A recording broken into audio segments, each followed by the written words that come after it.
कि हमारे ऊपर आदमी पैर रख करके चढ़ता तो है, लेकिन हमको स्थान नहीं देना चाहता। अब आज के समय में ब्राह्मण एकता परिषद में कम से कम 10 से 12 हज़ार लड़के जो जौनपुर के हैं अपने, सब जुड़े हैं और सब युवा हैं। अगर ब्राह्मण कोई पीड़ित उनके पास पहुंच गया तो उसको वरीयता नहीं होती है। सामाजिक चीज़ें जहाँ पे जैसे जिस अवस्था में हमारी आवश्यकता पड़ेगी, हम सब लोग साथ रहते हैं। कि सबसे अधिक आज के समय में ब्राह्मण प्रताड़ित हो रहा है, परेशान हो रहा है, उसका कोई सुनने वाला नहीं है। ब्राह्मण हमेशा से राष्ट्रहित के बारे में सबसे पहले सोचता है। भगवान परशुराम हो, चाहे भगवान श्री राम हो, चाहे भगवान श्री कृष्ण हो, भगवान में कोई भेदभाव नहीं होना चाहिए। अन्य सभी जातियां, सभी वर्ग के लोग, यहाँ तक कि मुसलमान भी परशुराम भगवान की शोभा यात्रा में शामिल हुए थे। नमस्कार, आप देखना शुरू कर चुके हैं भारत 100। इस वक्त हमारी मौजूदगी जौनपुर में है और लगातार जो है ब्राह्मणों को लेकर अलग अलग संगठन अलग अलग कवायद करते हैं, अलग अलग दावे करते हैं, अलग अलग चीज़ों को लेकर सामने आते हैं। इस वक्त हमारे साथ फ्रेम में आप देख सकते हैं ब्राह्मण एकता परिषद के संस्थापक हैं। इन्होंने ब्राह्मण एकता परिषद का गठन किया है। इनसे हम बातचीत करेंगे, जानेंगे, समझेंगे कि ब्राह्मण एकता परिषद किन पैरामीटर्स पर काम कर रहा है और क्या कुछ योजनाएं हैं, किस तरह से ब्राह्मण समाज का उत्थान करने की इनकी कोशिश है, इनकी मुहिम क्या कुछ है। आने वाले समय में एक बड़ा प्रोग्राम भी करने वाले हैं। सर, आपका बहुत बहुत स्वागत है भारत 100 पर, और आपसे जानना चाहेंगे कि किस तरह से जो है आपका संगठन काम करता है और क्या कुछ आप लोग बेहतर करना चाहेंगे ब्राह्मण समाज के लिए, समाज के हित के लिए। आपका बहुत बहुत धन्यवाद कि आज आपने इस मुद्दे को रखा, और मुझे लगता है कि इससे हमारे लिए बड़ी आसानी होगी कि लोगों को समझाने में।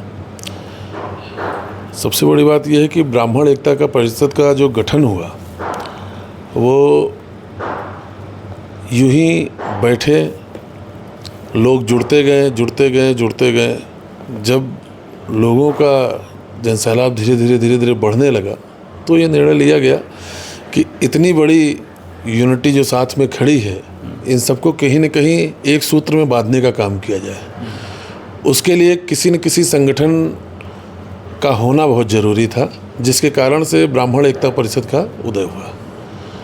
अब आज के समय में ब्राह्मण एकता परिषद में कम से कम 10 से 12 हज़ार लड़के जो जौनपुर के हैं अपने, सब जुड़े हैं और सब युवा हैं।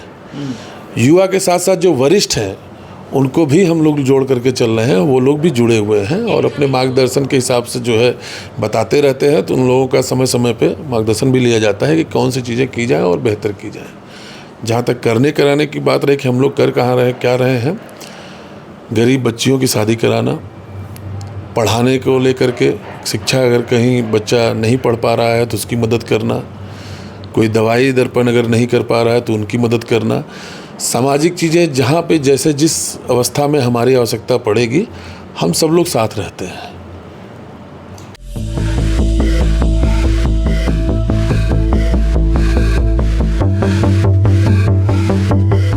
एक चीज़ और आपसे जानना चाहेंगे, आपने जौनपुर की बात की कि जौनपुर में आपके इतने लोग जुड़े हुए हैं।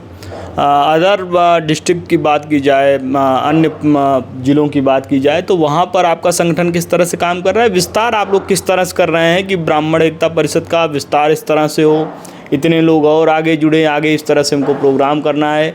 इन सब चीज़ों पर किस तरह से आप लोग काम कर रहे हैं? क्योंकि ये भी एक बड़ा मुद्दा होता है कि लोग जानना चाहते हैं, समझना चाहते हैं कि आखिर ये संगठन अगर काम कर रहा है तो किस बेस पे कर रहा है और आगे आने वाले समय में इसकी क्या कुछ रूपरेखा है।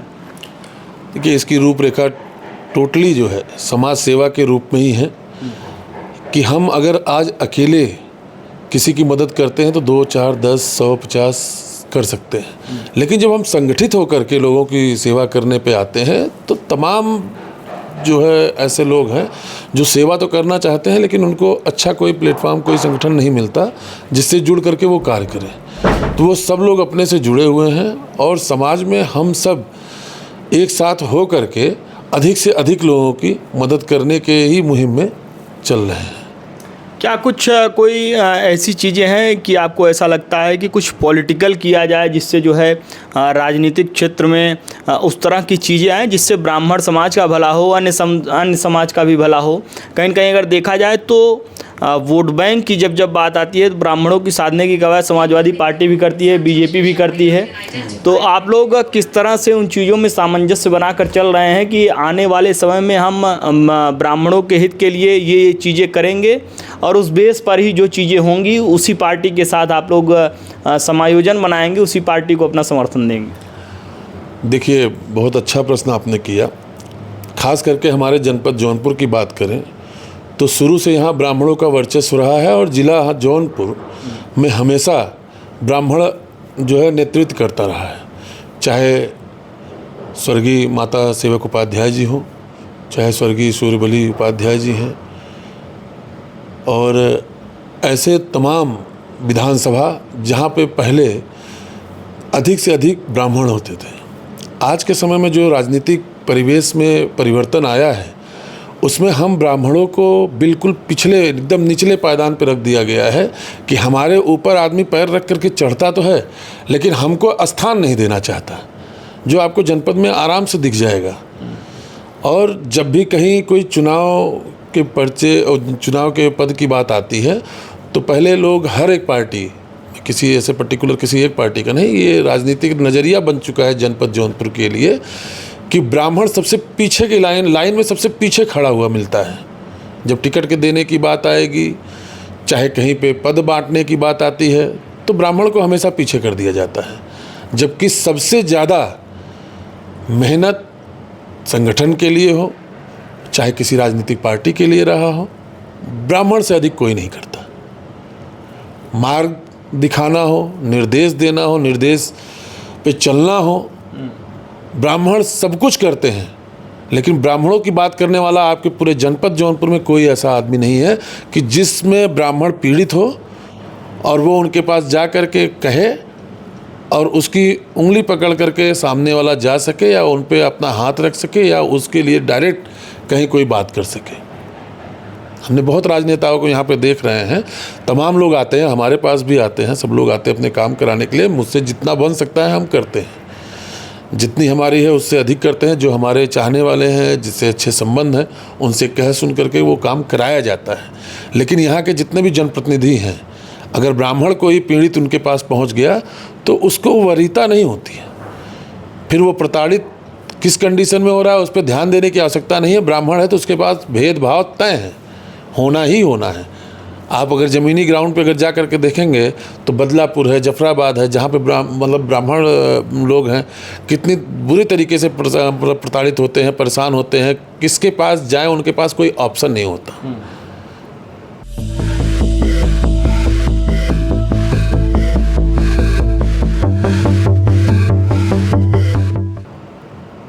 एक चीज़ और हम आपसे समझना चाहेंगे, अगर मान लीजिए आपने ये तमाम मुद्दों पर अपनी बात रखी है, आपको अगर ब्राह्मण समाज जो है पूरी तरह से आपके साथ जुड़ता है तो क्या कुछ आश्वस्त करना चाहेंगे कि आगे आने वाले समय में हम इन चीज़ों पर जो है ब्राह्मण समाज के लिए बेहतर करेंगे, जिससे कहीं न कहीं अगर देखा जाए तो शुरुआत में एक जो ब्राह्मणों का वजूद जो धीरे धीरे घटता चला जा रहा है उसको फिर से वजूद में लाने के लिए आप लोग किस तरह से अपनी स्ट्रेटजी बनाएंगे और क्या कुछ चीज़ें करेंगे जिससे ब्राह्मणों को फिर से जो है उनका वो स्थान मिल सके जिस स्थान पर पहले से वो काबिज थे? देखिए, हमारा सबसे पहला टारगेट ये है कि पहले हम अपने जनपद को मजबूत करें। ज़िले में जब ज़िला हमारा मजबूत होगा, हमारा घर मजबूत होगा, तो हम बाहर कहीं भी मजबूती अपनी दिखा सकते हैं। तो सबसे पहले तो ये है कि हमारा मुख्य जो लक्ष्य है वो जनपद जौनपुर में सबको एकत्रित करके मजबूती प्रदान करने के लिए इसलिए है कि चूँकि सबसे अधिक आज के समय में ब्राह्मण प्रताड़ित हो रहा है, परेशान हो रहा है, उसका कोई सुनने वाला नहीं है। इसलिए ये होता है कम से कम हर ब्लॉक स्तर पे, हर बूथ स्तर पे टीम को पूरी तरीके से संगठन को ले जाएंगे हम सब। हर एक ब्लॉक में, हर एक विधानसभा में 10 से 15 हज़ार की आबादी हम अपनी एकत्रित करेंगे कि ताकि किसी भी समस्या को लेकर के किसी के पास अगर कोई जाता है वहाँ सुनवाई नहीं हो सकती तो हमारा संगठन आगे आकर के उनके लिए वो उनका कार्य उतना कार्य समझ करके करेगी। ब्राह्मण समाज के लिए एक और हम बात आपसे समझना चाहेंगे कि ब्राह्मणों की जो स्थिति है कहीं न कहीं अगर देखा जाए तो अदर कास्ट में आप देखेंगे तो तो उनका एक नेता बन के सामने आता है, और ब्राह्मणों में कहीं ना कहीं अगर देखा जाए तो वो चीज़ें हो नहीं पाती, सामंजस्य बन नहीं पाता। उसके पीछे की आखिर वजह क्या है? आपने क्या कुछ देखा, आपने क्या कुछ समझा? आपके हिसाब से क्या कुछ चीज़ें ऐसी हैं जिसकी वजह से ब्राह्मण पूरी तरह से एकजुट हो ही नहीं पाते हैं? देखिए, मुझे कहने में कोई गुरेज नहीं है, ना कोई परहेज है इस बात का।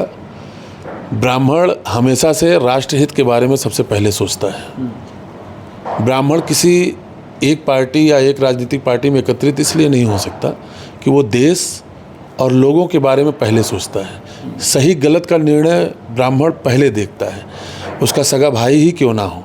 लेकिन जब बात न्याय की आती है तो कोई भी ब्राह्मण व्यक्ति होगा, वो ज़रूर सच और गलत, सही क्या है गलत क्या है, इस पे वो फोकस करता है, जिसके कारण से एकता बन नहीं पाती। ये मुख्य बिंदु, मुख्य कारण है। अगर हम गलत करके आ रहे हैं और भाई से बताया कि हमने इनके साथ ये गलत किया है, तो भाई वो ज़रूर हमसे बोलेगा कि आपने गलत किया, आपको ऐसा नहीं करना चाहिए था। तो ये मुख्य कारण मुझे लगता है। बाकी अन्य में क्या है कि आपने गलती की या क्या किया, कोई मतलब नहीं है। आप हमारे हैं तो हमारे हैं। और वही धारणा आज हमको सभी समाज के लोगों से सीखने की आवश्यकता है कि अगर कोई गलत है तो गलत हो, पहले वो हमारा है, पहले हमें उसको बचाना है, उसके बाद आकर के क्या गलत किया क्या सही किया उसको समझाना है। लेकिन वक्ती तौर पे सामने वाले को खड़ा होना चाहिए अपने को बचाने के लिए। अगर वो हमारा है तो हमें पूरी तरीके से खड़े होकर के बचाना चाहिए, इसमें कोई संदेह नहीं। आगामी 29 अप्रैल को आपका एक प्रोग्राम है, क्या कुछ चीज़ें हैं, किस तरह से आप लोग उस प्रोग्राम के लिए अपनी रूपरेखा तैयार किए हैं, और क्या कुछ उसके बारे में मैसेज देना चाहेंगे, क्या कुछ ब्रीफ करना चाहेंगे जिससे ज़्यादा से ज़्यादा लोग आपके इस प्रोग्राम में जुड़ सकें और आपके इस प्रोग्राम की जो थीम है उसको समझ सकें और उसमें जो है खुद को इन्वॉल्व कर सकें? 29 अप्रैल को भगवान श्री परशुराम जी का जन्मोत्सव मनाया जा रहा है, बहुत धूमधाम से मनाया जा रहा है।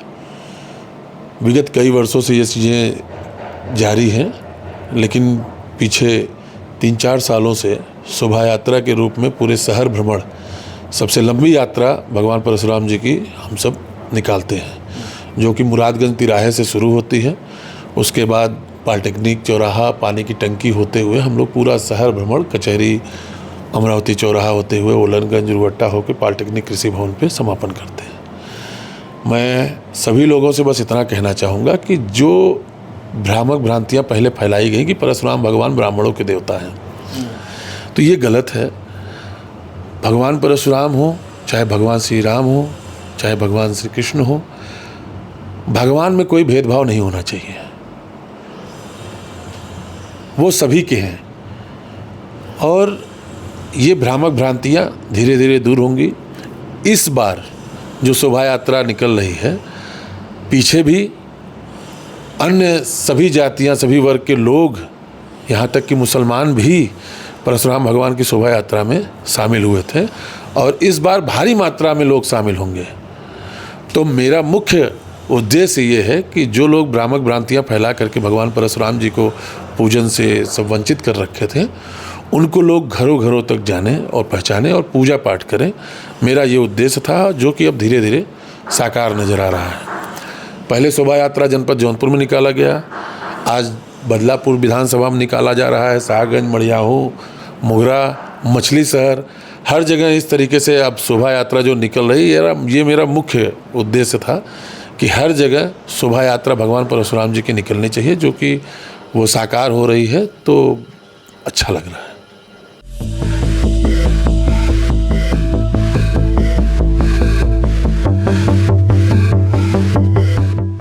आखिरी सवाल है हमारा आपसे, पहलगाम में जो कुछ हुआ उसको लेकर क्या कुछ कहना चाहेंगे और उसमें क्या कुछ खामियां रहीं? देखिए, पहलगाम, इसमें मैं एक ही चीज़ कहूँगा कि ये आतंकवादी हमला है। इसमें सियासतबाजी बिल्कुल नहीं होनी चाहिए। लेकिन ये दुर्भाग्य है हमारे देश का कि राजनीतिक पार्टियां, चाहे कोई भी हो, या वर्तमान सरकार ने जो गलतियां की हैं, जो सुरक्षा में चूक हुई है, वो कहीं ना कहीं, मैं अभी देख रहा था कि नरेंद्र मोदी जी का पुराना वीडियो जब वो सीएम थे गुजरात के, उसमें वर्तमान सरकार कांग्रेस की रही, तो उसमें उन्होंने पूछा कि एजेंसियां आपके हाथ में हैं, सुरक्षा जो है आपके हाथ में है, बीएसएफ के जवान आपके हाथ में है, जो आतंकवादी बॉर्डर क्रॉस करके आते हैं वो कैसे आते हैं, इसका मुझे जवाब चाहिए। तो जो सवाल सीएम रहते नरेंद्र मोदी जी ने वर्तमान प्रधानमंत्री से पूछा था, वही सवाल आज मोदी जी के सामने समक्ष खड़ा हुआ है। और मैं उम्मीद करता हूं कि उन सारे सवालों को वो देखेंगे और उसका वो जवाब दें। क्योंकि ऐसा नहीं है कि 28 लोग मारे गए, जिसके घर से जिसका वंश खत्म हो गया, किसी की गोद उजड़ गई, किसी का मांग उजड़ गया, किसी की शादी नहीं हुई थी, उसका पति नहीं रहा। तो फिर ऐसी चीज़ों में इतनी निर्मम तरीके से जो हत्या की गई, ये कभी माफ़ करने लायक नहीं है। वर्तमान समय में जो उन्होंने निर्णय लिया, उस निर्णय से ही सिर्फ हमारा रोज़ ख़त्म होने वाला नहीं है जब तक आतंकवाद का सफाया नहीं हो जाता। और सरकार की इसमें पूरी फेलियर है। सुरक्षा की चूक 100% मानी जाएगी। तमाम वीडियो वायरल हो रहे हैं, उसमें पता लग रहा है चेक पोस्टें हटा दी गई हैं तमाम जगह से। वास्तविकता क्या है वो तो जाने के बाद पता चलेगा, लेकिन गलतियां तो हैं। गलतियां ना होती तो सुरक्षा जो सिक्योरिटी अपनी वहाँ पे लगी हुई है बॉर्डर पे, वो क्रॉस करके लोग आएँ तो आएँ कैसे, ये जांच का विषय है। और ये इसको वर्तमान सरकार को ये जिम्मेदारी लेनी पड़ेगी कि चूक उनसे हुई है। बाकी ये राजनीति का विषय नहीं है, देश की बात है। आज बड़ा अच्छा लग रहा है कि हर एक राजनीतिक पार्टियां एक साथ एक मंच पे होके, एक सहमत होके, आपसी सहमत होकर के आतंकवाद से लड़ने के लिए सहयोग में खड़ी है। ये हमारे देश के लिए बड़ी अच्छी चीज़ है। भारत 100 का अपना कीमती समय दिया, इसके लिए आपको बहुत बहुत आभार। धन्यवाद। तो ये थे हमारे साथ पंकज शुक्ला जी। इनका साफ तौर पर कहना है कि आतंकवाद के मुद्दे पर जो कुछ चीज़ें हुई उसको सरकार को सामने आना चाहिए और जवाब देना चाहिए। और साथ ही साथ में इन्होंने ब्राह्मणों के हित की तमाम बातें की, तमाम मुद्दों पर इन्होंने अपनी बेबाक राय रखी कि किस तरह से जो है आने वाले समय में चीज़ें और बेहतर हों, ब्राह्मणों के लिए और बेहतर किया जा सके। इसके लिए इनका संगठन ब्राह्मण एकता परिषद पुरजोर कोशिश कर रहा है। देश दुनिया की तमाम बड़ी खबरों के लिए जुड़ रही है हमारे साथ। देखते रहिए भारत 100।